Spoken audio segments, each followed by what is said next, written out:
Hello everyone, कैसे हैं आप? एकदम बढ़िया ना। प्यारे बच्चों, आप ऐसे ही हंसते मुस्कुराते रहिए और हाँ, पढ़ाई भी करते रहिए। प्यारे बच्चों, आपके बीकॉम थर्ड ईयर का सबसे इम्पॉर्टेंट विषय है इनकम टैक्स, आयकर। आपसे ये कहा गया होगा, आपको समझाया गया होगा कि बच्चों इनकम टैक्स बहुत टफ सब्जेक्ट होता है। मानता हूँ इनकम टैक्स बहुत बड़ा टफ सब्जेक्ट होगा, आपके स्कोरिंग नहीं होगा, आपका रिजल्ट इससे अफेक्टेड होगा, वगैरह वगैरह। आपको बहुत बातें बताई गई होंगी, माना कि हाँ टफ़ तो होगा। टफ़ क्यों होगा? क्योंकि ये हमें सिर्फ़ और सिर्फ नए रूल एंड रेगुलेशन तो हर साल आ जाते हैं। तो कहने का मतलब ये है कि पढ़ने वाले के लिए और पढ़ाने वाले के लिए, दोनों के लिए ये नया होता है। ठीक बच्चों, मतलब ये कि तकरीबन 30% इनकम टैक्स हर साल बदला जाता है और उस 30% की बदलने की वजह से सबके लिए ये नया पढ़ना पड़ता है, हर साल पढ़ना पड़ता है। और ये इतना इम्पॉर्टेंट है बच्चों कि आप बीकॉम से इसको पा जाते हो। सही सही तो आपको ये 10th में भी मिला था, कराधान पार्ट नाम से, टैक्सेशन। लेकिन वहाँ कुछ रूल एंड रेगुलेशन क्वेश्चन में दिए जाते थे, आप उनको फॉलो करके लगाते थे। यहाँ वो दिए नहीं जाएंगे, वो यहाँ आपके मस्तिष्क में होंगे, वो आपको यहाँ से निकालना होगा, तब आपको सॉल्व करना होगा। और यही मतलब ये कि आप एक कुंदन बन के निखरेंगे तब जब आप रेगुलर क्लास अटेंड करेंगे। तो इनकम टैक्स की ये सबसे बड़ी खूबी है कि जो नियमित होगा वही पाएगा। मतलब ये कि हर एक चीज़ एक दूसरे से जुड़ी हुई है, तो आप किसी चीज़ को छोड़ नहीं सकते। आप हर दिन एक एक करके रहिए, जुड़िए और टॉपिक बाय टॉपिक पढ़िए। और अभी तो सबसे बड़ी सिचुएशन आपके लिए टफ वाले फेज़ में है। आप कोरोना वायरस के होने की वजह से जो बीच में लॉकडाउन का पीरियड आया, बुक्स अवेलेबल नहीं हो पाई। हर साल अप्रॉक्स जुलाई में बुक अवेलेबल हो जाती थी और अभी अगस्त लास्ट में हम हैं और इनकम टैक्स की बुक अभी पब्लिश नहीं हो पाई। पब्लिश हुई है तो लॉकडाउन की वजह से यहाँ तक पहुँच नहीं पाई। हमारे पास सबसे बड़ी सिचुएशन यही है कि अभी बुक का अवेलेबल ना होना। लेकिन फिर भी मैं आपकी पढ़ाई को सुचारू रूप से चलाने का एक प्रयास कर रहा हूँ कि इन सीमित साधनों, लिमिटेड रिसोर्स होने के बावजूद मैं आपके लिए एक बेहतर प्रयास कर रहा हूँ और सिर्फ आपका साथ चाहिए। आप इस वीडियो को जितना वायरल कर सकें उतना वायरल करिए। जहाँ तक आप भेज सकते हैं वहाँ तक भेजिए। उनसे ये कहिए कि वो सब्सक्राइब करें चैनल को हमारे। अगर वो नए आए हैं, हमारा चैनल देखते हैं, तो वो इसे सब्सक्राइब करें। लोगों को बताइए कि वो चैनल को सब्सक्राइब करके बेल आइकन दबाएं। अगर आप ये करते हो प्यारे बच्चों, तो ये मान के चलिए कि आप मुझे एक मौका दे रहे हैं और मैं आपको और भी बेहतरीन तरीके से पढ़ाई करा के दूंगा। मैं इनकम टैक्स की हर एक बाधा को आपके लिए समर्पित हूँ। आपके सामने किसी भी प्रकार की इनकम टैक्स की बाधा रहने नहीं दूंगा। ठीक, ये तो एक इंट्रोडक्शन था, क्योंकि हमारे पास अभी बुक अवेलेबल नहीं हुई है। अगले 2 से 4 दिन में हमारे पास बुक्स अवेलेबल आ जाएंगी। तो हमने इनकम टैक्स की डेफिनीशन पढ़ा दिया था, इनकम टैक्स की कैरेक्टरिस्टिक्स पढ़ा दिया था। उसके बाद मैंने आपको ये बताया था कि आखिर इनकम टैक्स का बंटवारा कैसे होगा। मैंने 2 स्लैब हैं इस साल के लिए, 2 स्लैब। दोनों स्लैब का तुलनात्मक पहलू भी आपको बता दिया था कि आपके लिए बेहतर कौन सा होगा, पुराना स्लैब जिसे एग्जिस्टिंग स्लैब सिस्टम बोलेंगे, या नया स्लैब, न्यू स्लैब रेट। दोनों में से आपके लिए जो बेहतर था मैंने उसका कंपैरिजन करके आपको बता दिया था। फिर हम इनकम टैक्स के लेसन की इम्पॉर्टेंट डेफिनीशन की ओर आए, जो इस पूरी बुक में मिलेंगे, जैसे असेसमेंट ईयर, प्रीवियस ईयर, और प्रीवियस ईयर के एक्सेप्शन भी बता दिए, और हमने पर्सन शब्द की परिभाषा बता दी। आज का हमारा टॉपिक है एसएससी। एसएससी, ASSESSEE, एसएससी, जिसको हिंदी में करदाता कहते हैं। प्यारे बच्चों, आपने ये जाना होगा कि भारत देश की सरकार जनता की, जनता के लिए, जनता द्वारा, यहाँ लोकतंत्र की डेफिनेशन है। Definition of democracy, to the people, by the people, for the people. मतलब ये जो यहाँ की सरकार है वो जनता के लिए है, जनता के लिए काम करेगी। सच है, अगर वो जनता के लिए काम करेगी तो उनके अपने पास पैसे होने चाहिए। लेकिन हम ये देखते हैं कि हमारे देश की जो गवर्नमेंट है वो रेवेन्यू के लिए, जैसे उसने प्लांट वगैरह चला रखे हों, फैक्ट्री वगैरह, तो इन सब का तो अधिकतर प्राइवेटाइजेशन हो गया है। यहाँ तक कि तो सरकार ने तो अब निर्णय लिया है रेलवे स्टेशन और रेल को भी प्राइवेटाइजेशन में दे रही है। तो मतलब यहाँ से गवर्नमेंट को इनकम नहीं हो रही है, तभी गवर्नमेंट ने इसको प्राइवेट सेक्टर को देने की बात की। मतलब इतनी ज़्यादा दिक्कतें आ गई हैं कि गवर्नमेंट को यहाँ से अर्निंग बंद हो रही है। तो मुद्दा यह है कि गवर्नमेंट को अर्निंग होगी तो कहाँ से होगी? तो गवर्नमेंट ने कुछ अपने अधिकार अपने पास सीमित रखे हैं, वहाँ से गवर्नमेंट को इनकम होती है। और दूसरा, गवर्नमेंट टैक्स चार्ज करती है। और टैक्स दो प्रकार के होते हैं, डायरेक्ट टैक्स, इनडायरेक्ट टैक्स। तो जो हमारे यहाँ इनडायरेक्ट टैक्स था उसको हटा के, चूँकि सेंट्रल पे अलग लगता था, स्टेट पे अलग लगता था, लोकल गवर्नमेंट या लोकल अथॉरिटीज़ भी अलग से लगा देती थी। तो इन सब सिचुएशन में आने के बाद हमारे यहाँ किया ये गया कि इनडायरेक्ट टैक्स को हटा के उसके स्थान पे जीएसटी ला दिया गया, गुड्स एंड सर्विसेज टैक्स। तो सारे इनडायरेक्ट टैक्स खत्म, जीएसटी आ गया। लेकिन इनकम टैक्स डायरेक्ट टैक्स होता है। ठीक बच्चों, तो इनकम टैक्स था, अब है और आगे रहेगा। तो इनकम टैक्स एक डायरेक्ट टैक्स है, जिसके ऊपर लगता है उसको ही चुकाना पड़ता है, उसकी ओर से कोई दूसरा व्यक्ति इसको पे नहीं कर सकता। लेकिन जिस व्यक्ति के द्वारा ये पे किया जाता है उसे क्या कहते हैं? उसे असेस्सी कहते हैं, करदाता कहते हैं। जैसे मैं दिग्विजय सिंह हूँ, ठीक, आपके लिए, ठीक, आपके लिए मैं दिग्विजय सिंह हूँ, और इनकम टैक्स के लिए मैं क्या हूँ? एक करदाता। ठीक, एक करदाता। एक श्रेष्ठ भारत, एक उत्तम भारत का निर्माण तभी होगा जितने करदाता जागरूक होंगे।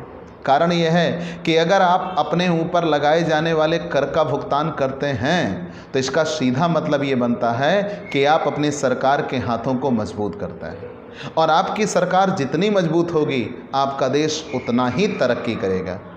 ठीक बच्चों, तो आपको ये करना है कि करदाता कहते किसे हैं, पहले ये जानिए। ठीक, आइए, असेस्सी, असेस्सी को कहा जाता है करदाता। अगर हम इस शब्द को तोड़ें, करदाता, करदाता, तो करदाता मतलब कर देने वाला। तो जनरली ये डेफिनेशन बनती है कि जिसने कर का भुगतान किया वही करदाता है। करदाता, कर देने वाला।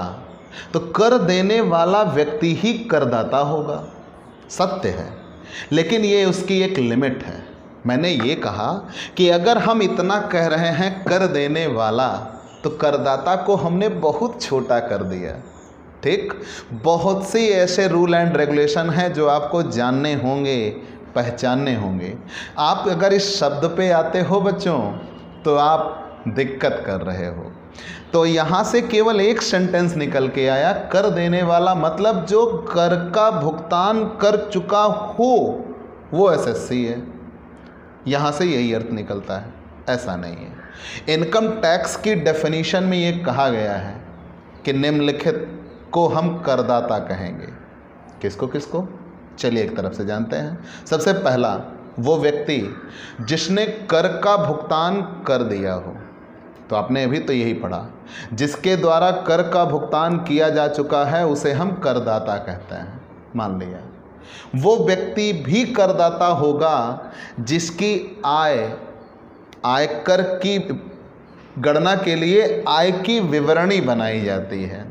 अब आप जनरली इसे नहीं जानते हो तो जान लीजिए, कोई भी व्यक्ति अपनी पूरी आय का ब्यौरा, ध्यान देना, कोई भी व्यक्ति अपनी पूरी आय का ब्यौरा आयकर ऑफिस में जमा करता है।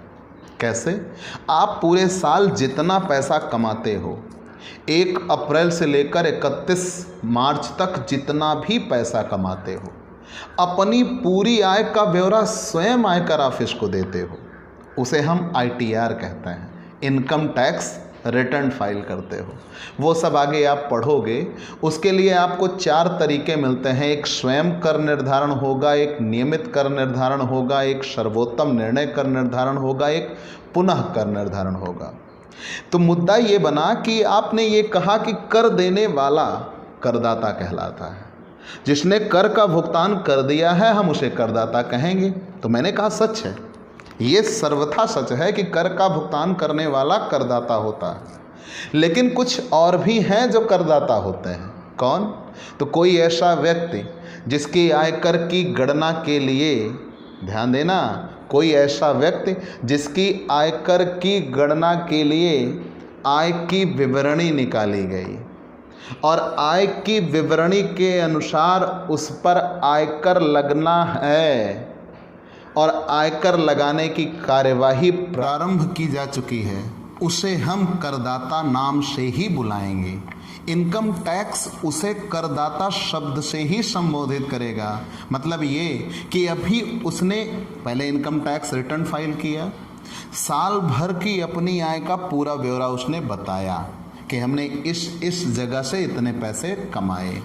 साल भर की आय का पूरा ब्यौरा बताने के बाद उसने अपना ITR इनकम टैक्स डिपार्टमेंट में फाइल कर दिया। तो जब उसने इनकम टैक्स डिपार्टमेंट में ITR फाइल कर दिया तो इनकम टैक्स अब उनकी आय वैल्यूएट करेगा, इनकम निकालेगा कि हाँ उसको कितनी इनकम हुई, क्या वो एग्जम्पशन लिमिट से कम है या एग्जम्पशन लिमिट से ज़्यादा। अगर वो एग्जम्पशन लिमिट से ज़्यादा है तो उसे टैक्स पे करना होगा। तो जब ये प्रोसीजर शुरू हुआ है तो इनकम टैक्स उसे अब उसके नाम से नहीं असेसी नाम से बुलाएगा। ठीक। अब चाहे वो बाद में ये निकल के आए कि उसको टैक्स ना देना पड़े, वो अलग बात है, लेकिन इनकम टैक्स डिपार्टमेंट द्वारा उसे किस नाम से बुलाया जाएगा? असेसी। तो हमने कितनी चीज़ें पढ़ ली? 2। पहला, कोई ऐसा व्यक्ति जिसकी आयकर निर्धारण की कार्यवाही प्रारंभ हो चुकी हो, आयकर के लिए उसकी आय इकट्ठा की गई, टैक्स प्रोसीजर निकाला गया, अब उसे हम असेसी बुलाएंगे। और अगर कोई ऐसा व्यक्ति जिसने कर का भुगतान कर दिया है तब उसे भी हम असेसी बुलाएंगे। मतलब कितनी चीज़ें मिल गई? 2। तीसरा, कभी कभी ऐसा होता है कि हमारे ऊपर इनकम टैक्स डिपार्टमेंट द्वारा कोई पेनल्टीज़ लगाई जाती हैं। जैसे मान लीजिए हम इनकम टैक्स के किसी नियम का पालन नहीं कर पाए या कुछ ऐसी त्रुटियां हुई तो उसकी वजह से इनकम टैक्स डिपार्टमेंट द्वारा हमारे ऊपर पेनल्टीज़ लगाई जाती हैं। तो जब कभी इनकम टैक्स डिपार्टमेंट द्वारा हमारे ऊपर पेनल्टी लगाई जाएंगी तब उसे भी हम असेसी नाम से ही बुलाएंगे, कहेंगे कि इस असेसी के ऊपर पेनल्टी लगाई गई है। ठीक, ध्यान देना बच्चों। मतलब किसी व्यक्ति के ऊपर अगर अर्थदंड लगाया गया, पेनल्टी जुर्माना लगाया गया, तो इनकम टैक्स उसे, जैसे आपने मान लीजिए आय की विवरणी जमा करने में ही देरी कर दी, इनकम टैक्स रिटर्न फाइल करने में, तो आपके ऊपर पेनल्टी लगाई जाती हैं। या कोई गलत चीज़ें आप बता रहे हो तो उस जगह पे आपसे पेनल्टी भी ली जाती हैं। तो जब आपसे पेनल्टी ली जाएंगी तो आपको असेसी कहा जाएगा। ठीक, आगे बढ़ जाते हैं। अगर किसी व्यक्ति ने, ध्यान देना एक बात, आपने पेनल्टी जान लिया कि किसी व्यक्ति के ऊपर अगर पेनल्टीज लगी तो इनकम टैक्स डिपार्टमेंट द्वारा उसे असेसी कहा जाएगा। वो टैक्स पेड कर चुका है तो असेसी है, उसके ऊपर टैक्स प्रोसीजर शुरू हो गया है तो वो असेसी है। मतलब उसकी इनकम वैल्यूएट की जा रही है, जिस पर टैक्स निकलेगा तो वो असेसी कहलाएगा। लेकिन मुद्दा ये बना कि कभी कभी ऐसा होता है कि कुछ लोग एडवांस टैक्स पे करते हैं। जैसे बिजनेस में तो करना ही पड़ता है, लेकिन अन्य कई ऐसे प्रोसीजर हैं जहां पे आपको एडवांस इनकम टैक्स दे सकते हो। तो अगर किसी व्यक्ति ने एडवांस इनकम टैक्स दिया है और ज़्यादा दे दिया, अब उस पर टैक्स रिफंड की प्रक्रिया आएगी कि अगर आप कभी ऐसा होता है कि आप ज़्यादा टैक्स दे देते हो तो इनकम टैक्स डिपार्टमेंट द्वारा आपका टैक्स रिफंड किया जाता है। जब आप ज़्यादा टैक्स दे देते हो तो इनकम टैक्स डिपार्टमेंट द्वारा आपका इनकम टैक्स रिफंड किया जाता है। और जब आपका इनकम टैक्स रिफंड किया जाएगा, ध्यान दे के चलना एक बात, इनकम टैक्स डिपार्टमेंट द्वारा आपका इनकम टैक्स रिफंड किया जाएगा तो आपको असेसी नाम से ही बुलाया जाएगा। अब यहाँ सबसे बढ़िया और सबसे इम्पोर्टेंट टॉपिक पढ़ना है, चूक में करदाता, असेसी इन डिफॉल्ट।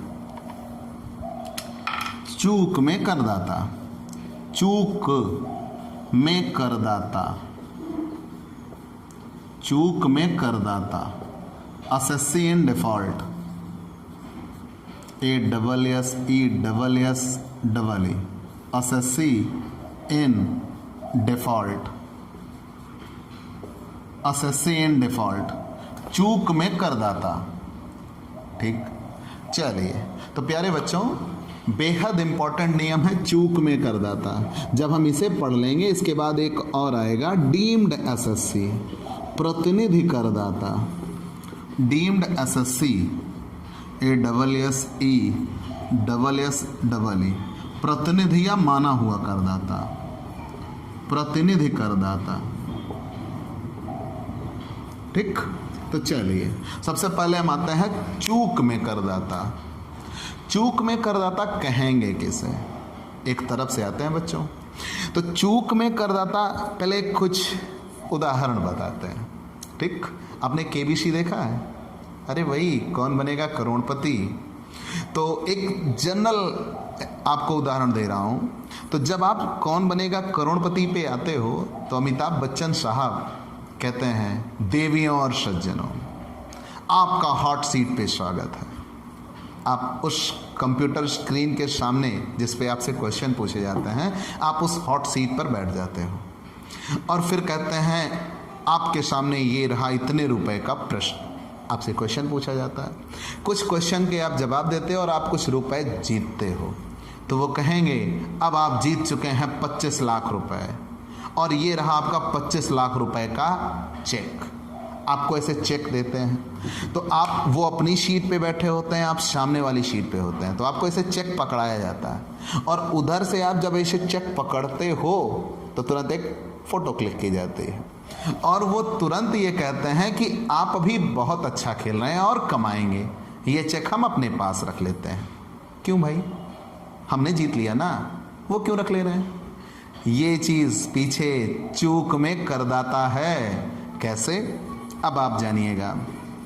क्योंकि मैं इस भूमिका से आपको जोड़ना चाहता था, अब आप इस भूमिका से जुड़ चुके हैं तो आप जानिए चूक में करदाता कहेंगे किसे। तो जब कोई व्यक्ति जिसके ऊपर कर लगा, कर देना था, ध्यान देना, तो यहाँ प्रोसीजर ये बनाया गया कि किसी ऐसे व्यक्ति को ऑथराइज किया गया है जो उसे पेमेंट करेगा और टैक्स काट कर पेमेंट करेगा। जैसे हमारे यहाँ नियम यह है कि अगर कोई सैलरी पे करता है, कोई डिपार्टमेंट सैलरी पे करता है, ध्यान देना, मैंने एक पर्टिकुलर रूल आपको बताना चाहा कि हमारे यहाँ रूल यह है कि अगर कोई डिपार्टमेंट सैलरी पे करता है तो इनकम टैक्स डिपार्टमेंट ने ये कहा, भैया आप जिसको सैलरी पे करते हो मैं उसको नहीं ढूंढूंगा, मैं आपको ढूंढूंगा। आप सैलरी पे करते हो तो अगर उसका टैक्स बनता है तो आप टैक्स काट कर उसको पेमेंट करिए। जितना टैक्स आप काट कर पेमेंट करेंगे वो टैक्स हम आके आपसे ले लेंगे। मान लो उस डिपार्टमेंट में गलती कर दी और बिना टैक्स काटे पेमेंट कर दिया, तो जब बिना टैक्स काटे पेमेंट कर दिया तो उन्हें अपनी जेब से कर देना पड़ेगा और वो चूक में करदाता होंगे। मतलब कर लगना किसी और पर था, आपको टैक्स काट कर पेमेंट करनी थी, आपने बिना टैक्स काटे पेमेंट कर दी। अब इनकम टैक्स डिपार्टमेंट उस अगले व्यक्ति को ढूंढने नहीं जाएगा, भैया तुमसे बिना कर काटे पेमेंट हो गई है, तुमको लॉक कर दो। आपने गलती की, कर आपको काटना था, आपने उसको बिना कर काटे जाने दिया तो उतना कर आप देंगे। आप अपनी गलती की वजह से करदाता बनेंगे, तब आपको क्या कहा जाएगा? चूक में करदाता, असेसी इन डिफॉल्ट कहा जाएगा। तो यहाँ अब इस उदाहरण को, केवीसी के उदाहरण को भी सॉल्व कर देते हैं। तो मान लीजिए आप 1 करोड़ जीते, तो 1 करोड़ जीतने पर अप्रॉक्स आपको 30% टैक्स देना पड़ता है, 30 लाख, उस पर 3% 4% शिक्षा उपकर लग जाता है 4%, तो अन्य चीज़ें भी आप अधिभार में भी आ जाते हैं। तो कहने का मतलब यह है कि जब आप कौन बनेगा करोड़पति से जीतते हो तो जितना रुपया आपको मिलना है टैक्स काट कर भी मिलता है। तो ये सीधा फंडा जान लो बच्चों कि जो 1 करोड़ रुपया जीतता है कौन बनेगा करोड़पति में, उसको 1 करोड़ नहीं मिलते, अप्रॉक्स अभी भी 66-67 लाख के आसपास मिलेगा। ठीक, तो अगर आपको इतने रुपए मिले तो वो जो 30, 32, 33 लाख रुपए टैक्स के काटे गए वो कौन काटेगा? तो अमिताभ बच्चन साहब बैठे हैं अथराइज के तौर पर, उन्हें काटना है। तो वहां ये कहा गया कि आप किसी भी व्यक्ति को भुगतान करिए तो टैक्स काट कर भुगतान करिए, और अगर उन्होंने बिना टैक्स काटे भुगतान कर दिया तो उस पर उन्हें अपनी जेब से कर देना होगा, और वो क्या बन जाएंगे? चूक में करदाता, असेसी इन डिफॉल्ट। तो कैसे? डेफिनेशन क्या बनती है?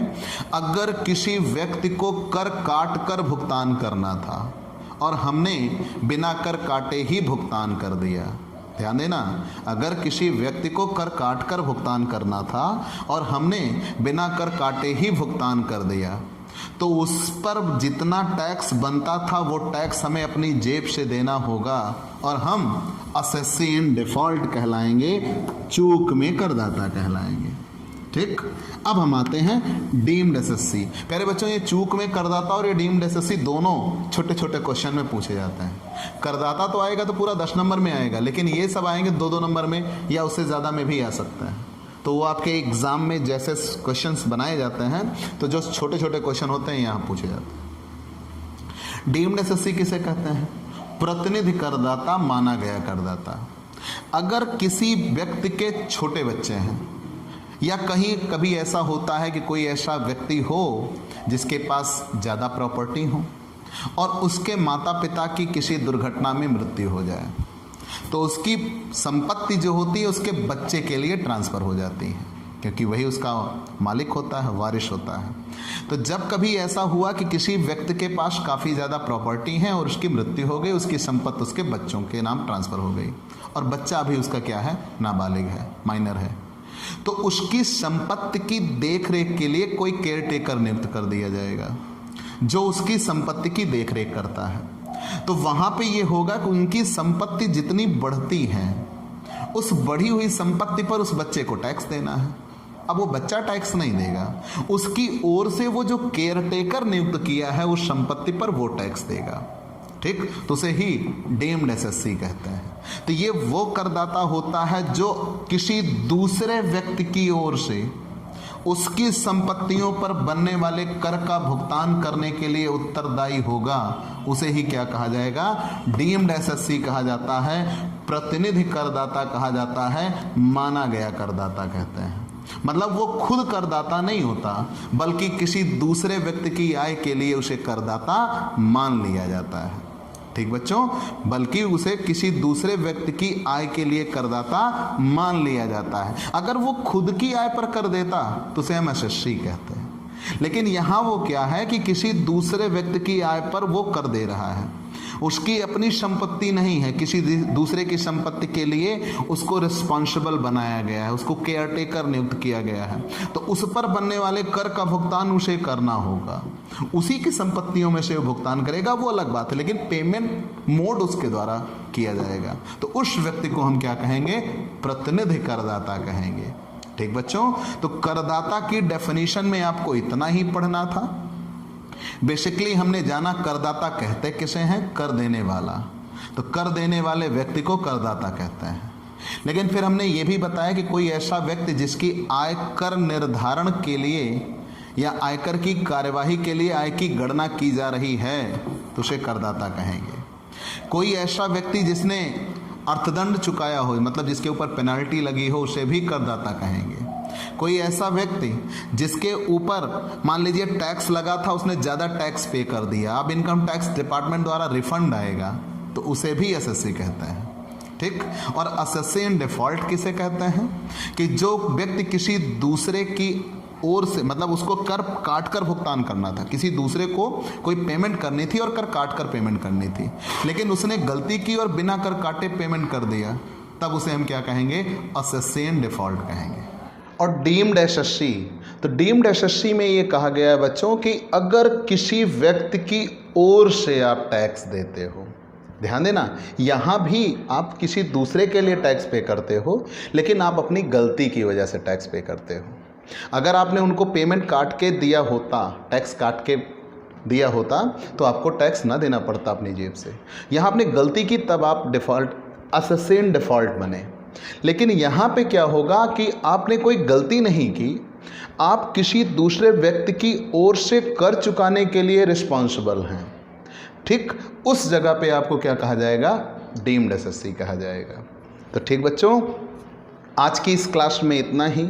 अगर आपको हमारे वीडियोस पसंद आ रहे हैं, आपको ये लगता है कि हाँ ये एक ऐसा प्लेटफॉर्म है जिस पे जुड़ के हम अपनी पढ़ाई को बेहतर बना सकते हैं, और आप नए जुड़े हैं, तो आप हमारे इस YouTube channel Digvijay commerce classes को सब्सक्राइब करिए, बेल आइकन दबाइए और लोगों से ज़्यादा शेयर करिए। उनको बताइए कि भाई हाँ ये है ना, ये एक प्लेटफॉर्म है कि जिस पे आप जुड़ के अपनी पढ़ाई को और भी शानदार बना सकते हो। ठीक दोस्तों, तो आज के लिए बस इतना ही। आप इस प्रॉमिस के साथ कि खूब शेयर करेंगे, खूब लोगों को बताएंगे कि दिग्विजय कॉमर्स क्लासेस से जुड़ें और कॉमर्स के हर एक सब्जेक्ट की पूरी पढ़ाई एकदम बिंदास तरीके से करने के लिए इस जगह पे आएँ। अपने घर बैठे अपनी शर्तों पर आप पढ़ाई करिए। प्यारे बच्चों, हमारे यहाँ पेड क्लास भी अवेलेबल है। पेड क्लास पाने के लिए आप 9984358237 ये हमारा पर्सनल व्हाट्सएप नंबर है, इस पे आप व्हाट्सएप करिए और हमसे पेड क्लास की जानकारी ले सकते हैं। तो आप ये जानते हैं कि हम हर एक चीज़ पब्लिक नहीं कर सकते, ये हमारी अपनी लिमिटेशन है। तो आप हमसे जुड़िए, और अगर आपको हमारी पढ़ाई बेहतर लगती है तो आप पेड क्लास ज़रूर लीजिए, जिसमें आप थोड़े से शुल्क भुगतान करके आप अपनी पूरी पढ़ाई पा सकते हैं। ठीक बच्चों, तो चलते हैं, फिर मुलाकात होगी। बाय बाय दोस्तों।